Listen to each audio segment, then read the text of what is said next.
നമ്മളൊക്കെ YouTube search ചെയ്യുമ്പോൾ പലപ്പോഴും ശ്രദ്ധിച്ചിട്ടുള്ള ഒരു കാര്യമാണ്, വിജയിച്ചവരുടെ സ്റ്റോറീസാണ് കൂടുതലും അതിൽ ഉൾപ്പെടുത്തിയിട്ടുണ്ടാകുക.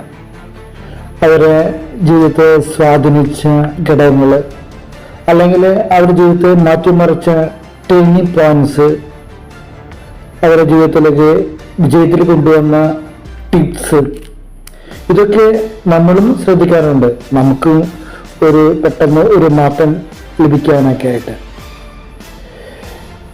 ഇന്ന് സുവിശേഷത്തിലുള്ള കടന്നു പോകുമ്പോൾ അതുപോലെ ഒരു ടേണിംഗ് പോയിന്റ് അവൻ്റെ ജീവിതത്തെ മുഴുവനായിട്ടും മാറ്റി ഒരു പുതിയ മനുഷ്യനായി മാറിയ ഒരു കഥ, ഒരു സംഭവമൊക്കെയാണ്.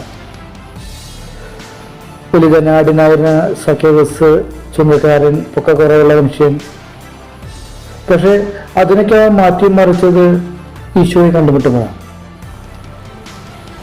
അതുവരെ അവനുണ്ടായിരുന്ന, അവൻ സമ്പത്തെന്ന് കരുതിയിരുന്ന സകലതും വിട്ടുകൊടുത്തപ്പോൾ, സകല ഉപേക്ഷിക്കാൻ തയ്യാറായപ്പോൾ അവൻ്റെ ജീവിതം ഒരു പുതിയ ജീവിതമായിട്ട്, പുതിയ മനുഷ്യനായിട്ട് അവൻ മാറുകയാണ്.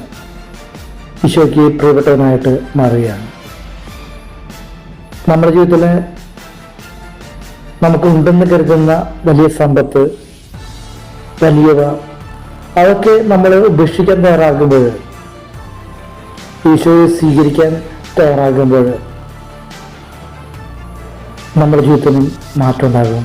നമ്മളും ഈശോയ്ക്ക് പ്രിയപ്പെട്ടവരാകും. ഈ നോമ്പുകാലം അതിനുള്ള അവസരമാണ്. നന്ദി.